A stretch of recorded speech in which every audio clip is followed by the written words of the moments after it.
안녕하세요. 네, 오늘도 행복하시고 주님 안에서 싱싱한 삶을 살아가시기를 바랍니다. 산에 올라가면 이렇게 약순물이 있죠. 오늘의 말씀이 우리의 삶 속에 이 약순물처럼 그렇게 느껴졌으면 좋겠습니다.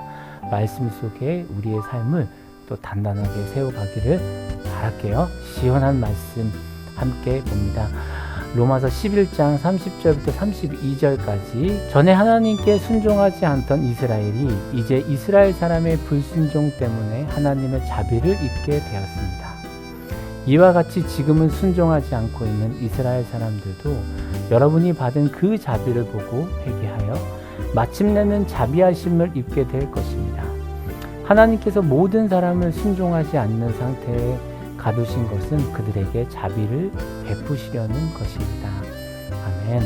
오늘 함께 본 말씀 속에 불순종이라는 단어가 있습니다. 하나님께 순종하지 않던 여러분이 이제 이스라엘 사람의 불순종 때문에 하나님의 자비를 입게 되었습니다. 이 여러분은 바로 이방 사람입니다.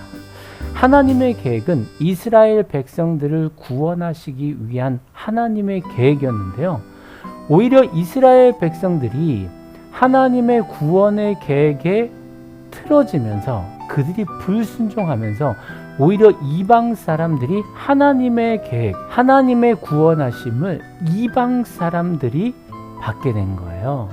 그래서 이방 사람들이 하나님의 구원함을 입게 되어지는 거죠. 이방 사람들이 긍휼을 입고 구원받는 것을 하나님께서 보시고 이것을 보시고 오히려 이스라엘 구원에 대한 계획을 더 선명하게 세우심을 볼 수 있습니다. 이스라엘의 구원에 대한 확실한 계획을 더 선명하게 세우십니다. 오히려 하나님은 어떠한 상황 속에서도 영혼을 버리지 않으시는 하나님의 마음을 볼 수 있습니다.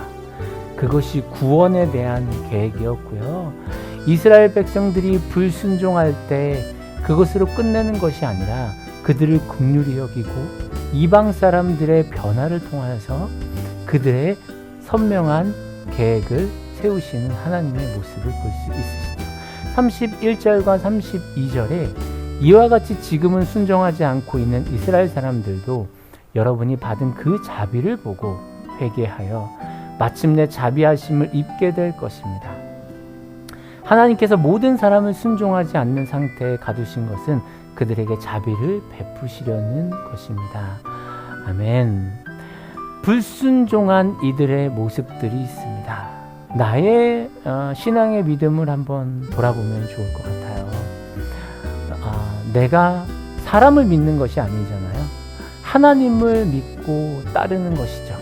내가 하나님을 믿고 그 자비하심을 받고 내가 자비로운 삶을 살아갈 때 내 삶을 통하여서 하나님께서는 하나님의 존재와 하나님의 사랑을 마침내 자비하심을 입게 될 것입니다.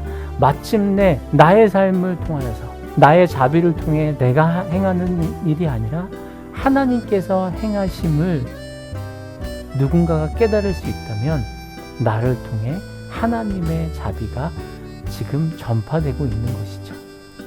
32절에 하나님께서 모든 사람을 순종하지 않는 상태에 가두신 것은 그들에게 자비를 베푸시려는 것입니다. 누구를 통해서요? 나를 통하여서, 우리를 통하여서, 이방 사람들을 통하여서 하나님께서는 자비를 베푸시고 하나님 나라를 경험하게 하여 주십니다. 이스라엘 백성들을 생각할 때 불순종한 그들의 모습을 보면 우리도 불편합니다. 나의 얕은 믿음으로 그냥 그렇게 생각하면 판단하는 거 제일 쉽죠. 이건 이런 거야, 저런 거야. 이것이 우리의 생각이라고 한다면 우리의 생각과는 완전히 다르게 그 영혼의 깊은 마음과 변화를 생각하며 하나님의 이러한 계획하심과 이러한 자비하심의 하나님의 놀라우신 뜻을 보면 정말 생각이 다르구나. 정말 그 뜻이 다르구나. 생각이 다르다라고 하는 것이 틀리다. 생각은 틀려. 그래서 불편한 마음이 아니라 하나님의 생각과 나의 생각이 다를 수 있다는 것. 내 생각은 요만큼만 이렇게 볼 수 있지만 하나님은 이렇게 볼 수 있으시며 그런 하나님을 의지할 때 나도 이렇게 세상을 볼 수 있다는 것을 기억한다면 때때로 하나님을 내 생각에 가두는 일은 점점 신앙생활에 있어서 줄어들지 않을까요? 우리 하나님을 나의 생각으로 가두지 않는 여러분들의 믿음의 삶이 되었으면 좋겠습니다.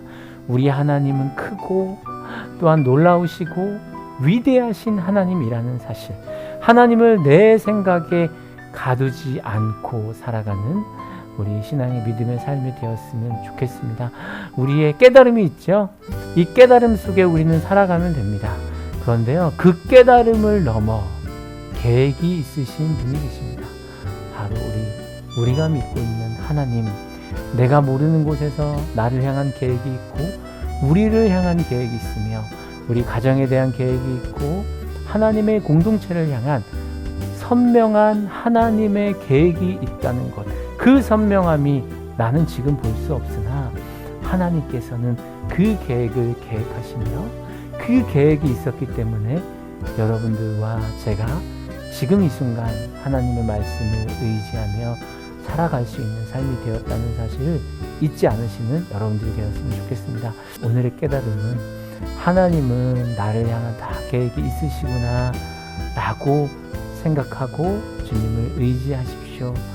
우리에게 일어난 사건과 일이나 많은 상황들이 있습니다. 두려워하지 않는 여러분들 되었으면 좋겠습니다. 계속 이 사건과 어려운 일에 몰입하면 계속 두려워하고요, 계속 놀라워하고요, 겁이 나기도 합니다. 하지만 지금 당장에는 방법을 알 수 없지만 방법을 알 수 없을 때는 하나님께 이렇게 기도하면 어떨까요? 하나님의 계획에 나를 사용하옵소서. 이런 어려운 상황들 속에서도 하나님의 계획 안에 나를 사용하여 주시옵소서. 이렇게 주님을 의지하며 나아가십시오. 그리고 또한 잊지 마십시오. 주님 나와 함께 하신다는 사실을 잊지 마십시오. 이런 찬양이 생각나네요. 아무것도 두려워 말라. 주 너의 하나님이 지켜주시네. 놀라지 마라. 겁내지 마라. 네, 주님 나와 함께 하십니다. 저와 여러분들 그렇게 함께 살아갑시다. 함께 기도하겠습니다. 살아계신 하나님 아버지 감사합니다.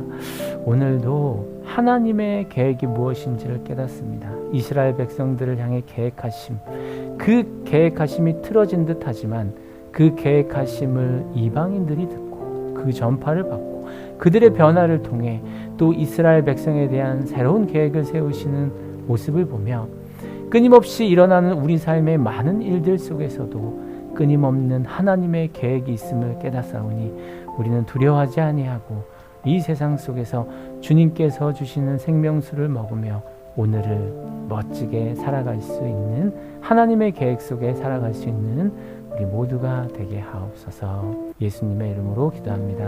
아멘.